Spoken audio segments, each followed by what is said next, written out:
Вітаю! До вашої уваги коротке і по ділу відео створені злітно-посадкової смуги для масштабних моделей авіації, а у моєму випадку для літака Сі-17 Globemaster у 144 масштабі. Дане відео стане корисним, якщо вам цікаво, як самостійно створити рівну та реалістичну злітно-посадкову смугу з дешевих матеріалів, як покрити основу штучною травою, додати рослинності чи огорожу. А також розповім, які матеріали та інструменти вам знадобляться на кожному із етапів. І так, з вами Андрій, та давайте до роботи. Дану основу створюватиму для масштабної моделі літака Сі-17 у 144 масштабі, а отже усі необхідні розміри підбираю саме під цей масштаб. А як зрозуміти, скільки сантиметрів чи міліметрів матиме той чи інший об'єкт в необхідному масштабі? Формула проста. Визначаємо розмір, наприклад, літака. Сі-17 Globemaster довжина 53 метри. 53 метри поділити на 144, отримуємо 36 см, це є довжина літака у 144 масштабі. Я планую розміщувати цей літак на злітно-посадковій смузі аеропорта імені Данила Галицького. Для цього необхідно дізнати ширину злітно-посадкової смуги аеропорту. А отже, відкриваю Google карти, знаходжу злітно-посадкову смугу та міряю ширину. Отримую 50 см ширини. 50 на 144 – це орієнтовно 35 см у 144 масштабі. Візьму цю ширину за основу розміру бази, хоча на даному етапі це не принципово. Базу робитиму з листа пінополістиролу висотою 2 см. Ви такий зможете придбати чи не в будь-якому магазині будівельних матеріалів. Стараюсь відрізати зайве під максимально прямим кутом, щоб торці діорами були рівнесенькими. Велика лінійка чи васервага на даному етапі незамінні. Наступним ділом відмічаю зони, де буде бетонка, де трава та інші елементи діорами. Щоб бути певним, що бетонне покриття буде рівним, я вирішив вклеїти направляючі маячки. Трохи згодом ви побачите їх роль. Під рукою мав обрізки дерева бальси, ви ж можете використати і грубий картон. Ці обрізки стараюсь вклеїти в рівень за допомогою столярного ПВА клею. Столярний використовую, бо він має кращі клеєві властивості за канцелярський. Даний дерев'яний маячок є крайньою межою злітно-посадкової смуги. На фото та карті помітно, що біля смуги є бетонні блоки. Для них теж роблю облицювання з дерева.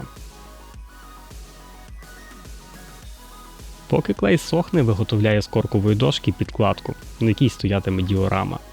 У неї є кілька функцій.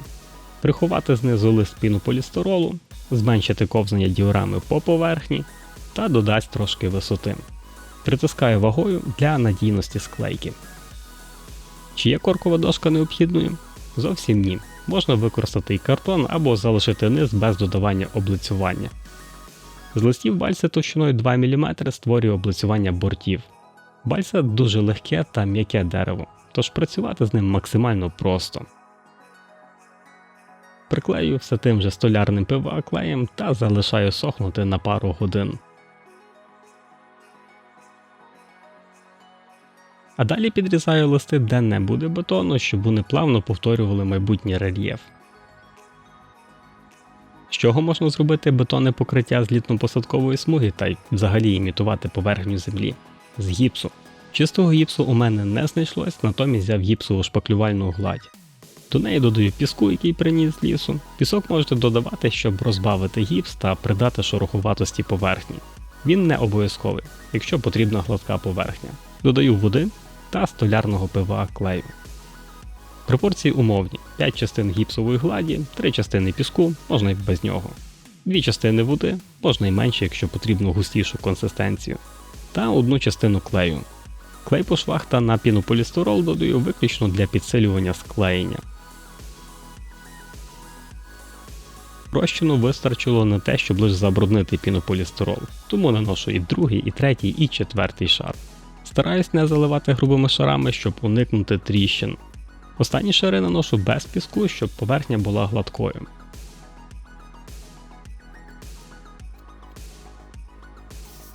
Проміжний результат затираю наждачним папером з 80-м зерном. А далі прикладаю шпатель та відмічаю ями і наношу фінішний шар гіпсоклеєвого розчину для вирівнювання поверхні. Саме на цьому етапі широким шпателем вирівнюю поверхню згідно дерев'яних маяків. Без маяків було б складніше досягнути тої рівності. Усі ж рухуватості прибираю наждачним папером та готуюсь до створення ландшафту.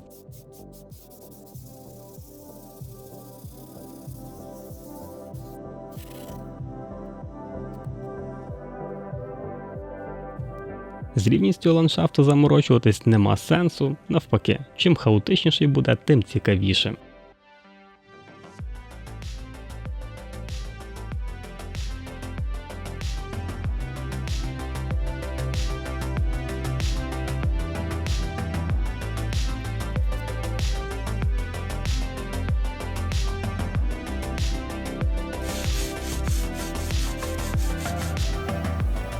Шви між бетонними блоками прорізаю за допомогою канцелярського ножа. Зусиль докладати не потрібно, вирізи повинні бути неглибокими. Розміри блоків міряв так само за допомогою вимірів на карті та ділив на 144, тобто на масштаб. Що бетон, що землю покриваю фарбами Хома. Кольори далекі від реальності, роблю це в надії, що я цю фарбу використаю швидше, ніж вона засохне.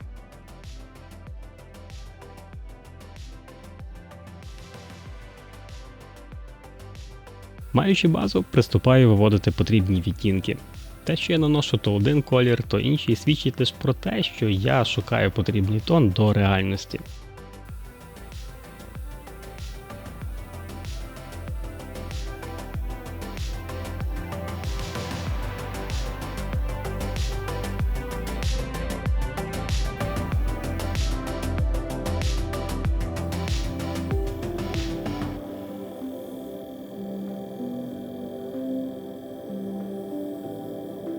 Останній штрих.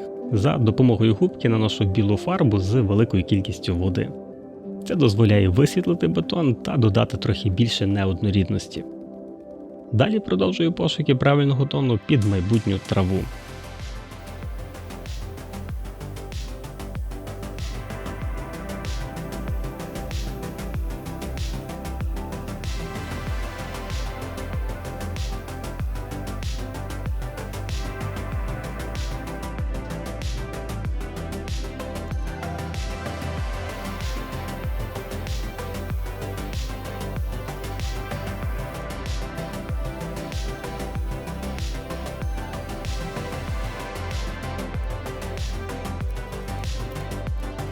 Травичка. Щоб клей краще розтікався поверхнею, зволожую її спиртовим розчином.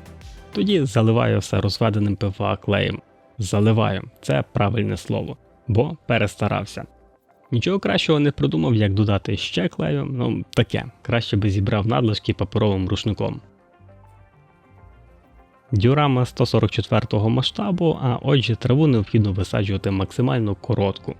Я обрав 2-мм готову синтетичну траву від EK як основну та додав залишки насичено-зеленої трави з попередніх діорам. Моя мета відтворити саме весняний період і трава різних кольорів для різноманіття. Висаджую флокатором, він дозволяє насипати і підмагнічувати траву у вертикальне положення, що дає траві можливість стояти більш вертикально та виглядати як трава, а не кочегури зелені. Стараюсь засіяти поверхню з запасом, щоб не проглядалася земля. Та довго не чекаючи, збираю залишки пилососом. Цей коричневий ультрамотний девайс на шлангу – це капронка. Вона вловлює траву, та її можна перевикористовувати ще раз в майбутніх діорамах. Клей досить міцно тримає флок, тому можете не бояти, що пилосос її з'їсть, та можете перевертати діораму і струшувати все зайве. Клеєм я залив обидві доріжки, тому в авральному режимі їх прочищаю. В місцях, де напартачив з травою, її необхідно досадити вручну. Скористаюсь перевіреним способом. Беру фольгу, канцелярським клеєм, не столярним, наношу смужки та крапки та засіваю травою. Через кілька хвилин, коли клей ще вологий, переношу траву на діораму.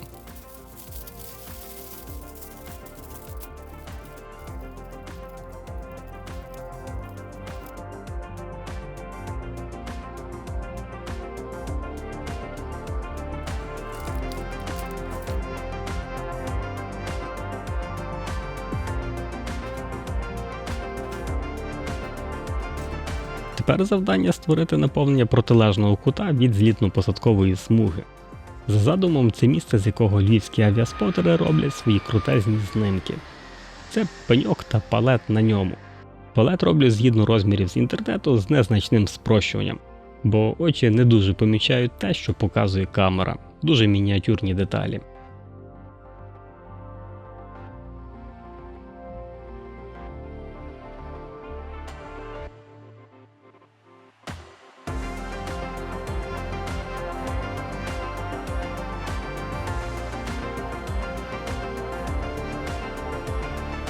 Пеньок роблю з мідних дротів електропроводки.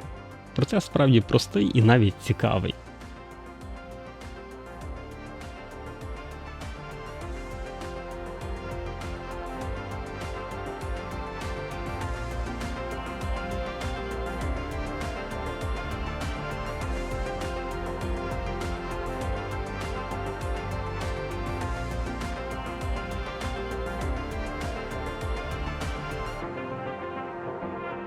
Заливаю цианокрилатним клеєм, його роль – склеїти.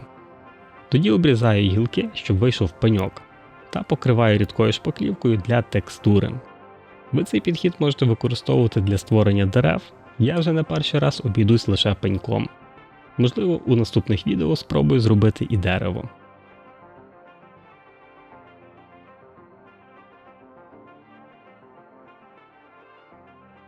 Тепер необхідно підготувати фігурки самих спотерів в 144 масштабі.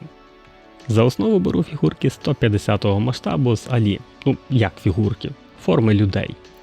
Так-сяк пробую їх почистити та скрутити руки, ніби в них фотокамери. Головне їх не фоткати зблизька, щоб не було соромно.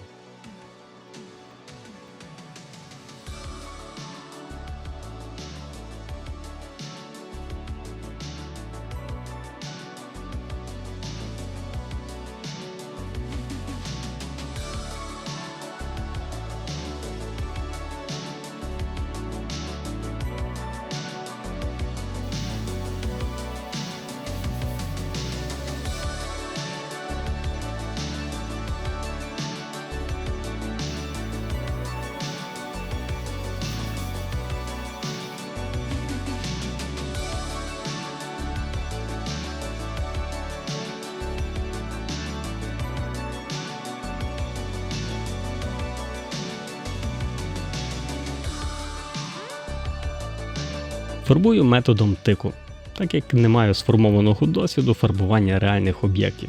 Як-не-як, це не авіація. Та нехай пробачить мене спотер, якого вертів пінцетом за голову. Усі персонажі у відео видумані, та будь-які збіги з реальними людьми лише співпадіння.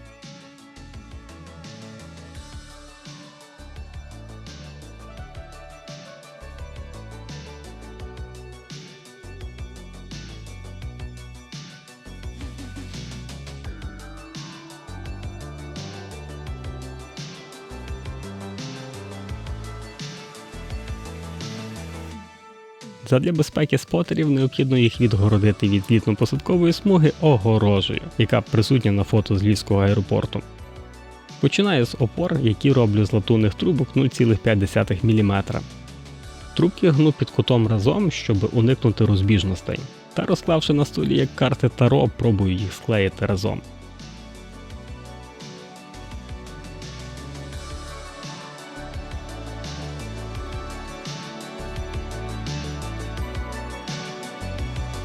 Роль сітки буде грати обрізок тюлі.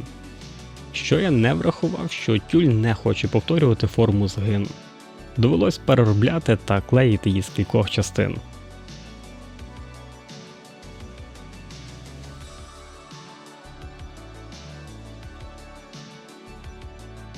Далі формую імітацію колючого дроту з найтоншого мідного дроту, що лише у себе знайшов.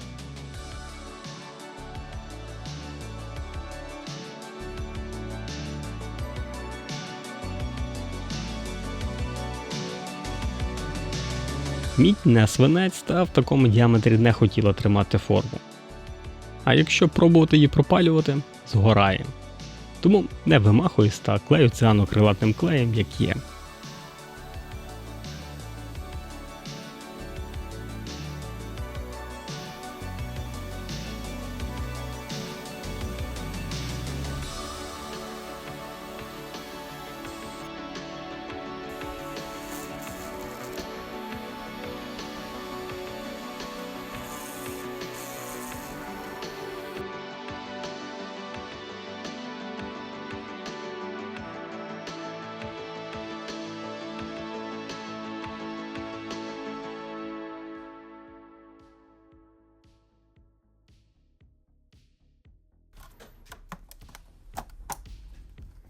Остання деталь – кущі.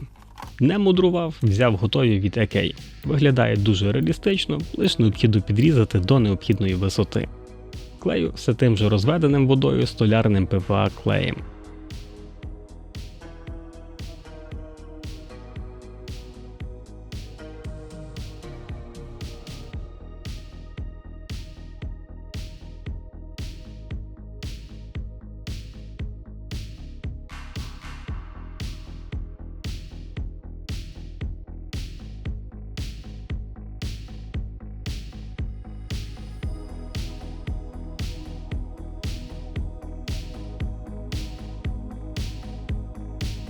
Кілька штрихів пігментами для підкреслення доріг, та змивкою виділяю окремі плити з літньо-посадкової смуги.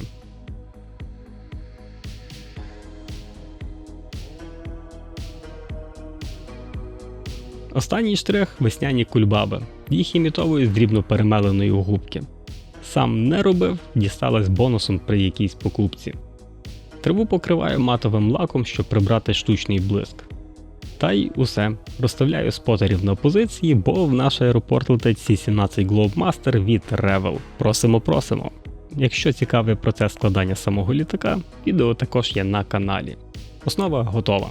Дякую вам за увагу. Надіюсь, щось корисне та й почерпнули для себе.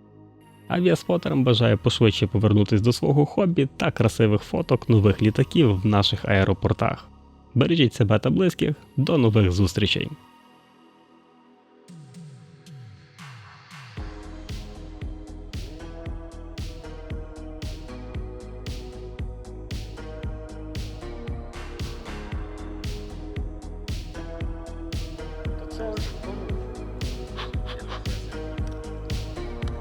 Я хочу 3 поділки, що мені показували, щоб я був спокійний.